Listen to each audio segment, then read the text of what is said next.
Since I'm going to be critiquing big brands, I need to start with a foundation and lay out the understanding of what branding is according to etymology and the industry status quo.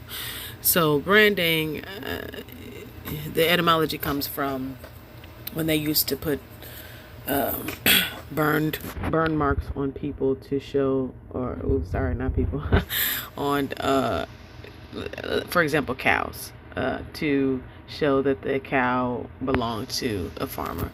Now, when you think about that, it's kind of morbid, it's kind of harsh. Obviously, they weren't probably talking about branding back in that time the way we talk about it now. But if you think about a brand that sticks with you, that once you experience it, once you see it, once you use its products, you cannot forget it. It's seared into your memory, it's seared into your identity. That is in alignment with what branding is as we know it today, and probably as it's always been experienced, especially when you think about branding, brand loyalty, where a person buys one item and they have to make sure that they have all of those items associated with that brand. You can think about it in terms of, comic books or singers or movies. Like you watch John Wick trilogy, or you are a Marvel fan, or you read all of the series of unfortunate events books. Now, the industry standard definitions are basic as well as extensive depending on who's writing. So you see two different definitions from the American Marketing Association here. One of them is more brief, and the other one that talks about more of the experience, the values, the emotional element. But I want to talk about branding from my definition. So for me, branding is a holistic identity experience kind of situation. If I think about the brands that I really love and identify with and that I am loyal to, part of it is because I have this thing about symmetry or consistency. I don't like to have one thing and then another. So, for example, I bought a Bissell vacuum because it was a pet vacuum, and though I don't have pets, I want to make sure that whatever vacuum I had was powerful enough to get up hair, which I have some challenges with. So when I bought a robot vacuum, I made sure it was Bissell because I didn't want to stray from what I already had. I wanted to have symmetry, or at least like evenness in the brand that I was consuming.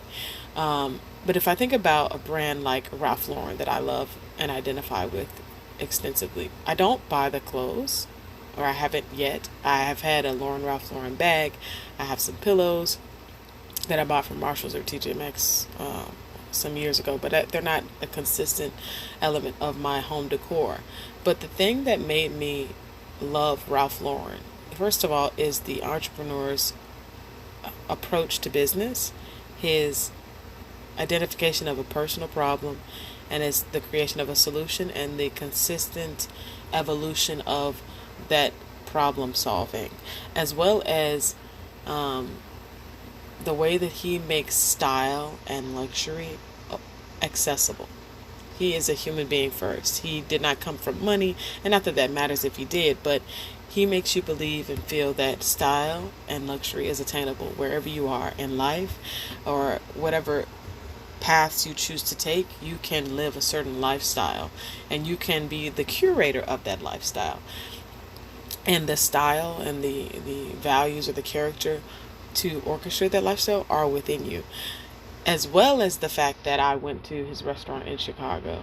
The Ralph Lauren restaurant was a beautiful experience. It started with the shop we went to above it.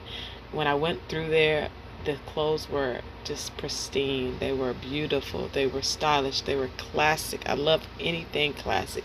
And I did not feel in that shop like I did not belong, that I couldn't go there and be a Ralph Lauren woman.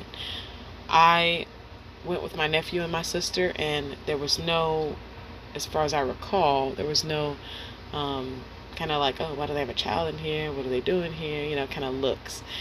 As well as going down to the restaurant, the decor was beautiful. It was classic. It was simple. It was intimate, and it felt homey. It didn't feel sterile. And the service and the food were excellent. I felt like I was important in that restaurant. And I knew that I was among important people, but I did not feel out of place. I could see the the couple that was on their dinner date. I could see the um, the people who were having a business meeting. I could see um, maybe the person who traveled for business and was having dinner before they went to their hotel for the evening. Whatever it was, I could see the lifestyles and the stories of the people who were there, and we were there as well. My sister's, I think she got a coupon or something like that. I don't remember why we were there, but we were able to go with my nephew, my sister, and me, and the food was good. I don't always gravitate towards American cuisine, but the food was good. I don't like crab cakes, but the crab cake was good. I usually don't eat pork chops because they're dry, and the pork chop was good. I still remember to this day what I ordered. It was pork chops and pearl onions. And that might have been one other item I don't recall, but it was good. And I sopped that every ounce of juice up off that plate. Uh, Also, my nephew spilled some water, and he was 3 or 4 at the time. He spilled some water, and the promptness with which they changed the table, it was enough to make my head spin. Like, not spin, but like I was in awe. My mouth was gaped, and I was so astonished with the level of service that I forgot about the water spilling. I didn't have enough time to be upset about it. And then they had this little I want to say it was sterling silver crumb tool where they would come around, and when they saw crumbs they would just subtly take them off with that. And it was just like the way they moved was, it was systematic. It was I don't want to say militant because there was a flow to it. There was a artistry to it, but it was just stunning, and everything about that experience just, it actually solidified why I respect and appreciate Ralph Lauren as a brand. And the fact that they have those restaurants across the world, and then they have Ralph's Coffee, they have different elements, or different brands rather, or I'll say elements. They have different brand elements that correspond to the life you want to live, to the level that you're at, to the place where you're at. So Ralph is telling you, you can start here and you can ascend, you can evolve, you can grow. And Ralph Lauren will be there with you at every place. And for somebody who lives in the moment that they're in, who wants to curate a beautiful life but wants to be content um, at each stage, uh, Ralph Lauren is a beautiful brand for that, and I appreciate and respect that so much. So, branding to me is when all of these things come together: the beauty, the function, the features, the experience, and they show me that I'm worth something, or that they show me that this brand has something of value to offer me.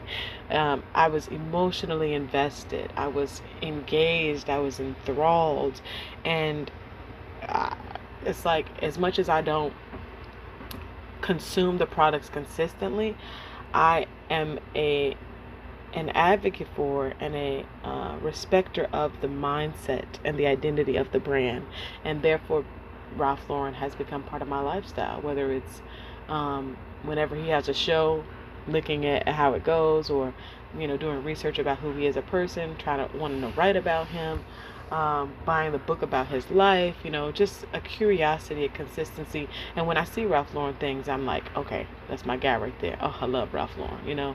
My brother has rugs from Ralph Lauren. My sister has I don't know what she has. My sister has bags from Ralph Lauren. My brother's wife. He And that was kind of the first place where I saw it. It was like, this was a luxury item that was affordable in a way. So I could talk all day about branding or Ralph Lauren, but the point is, branding according to Brands on Bloom is a whole situation. It's not just one singular thing. It's not just the logo or the identity, but it's how that identity makes you feel. It's how the logo brings you into the world. It's a world that is curated and created to bring value to the customer.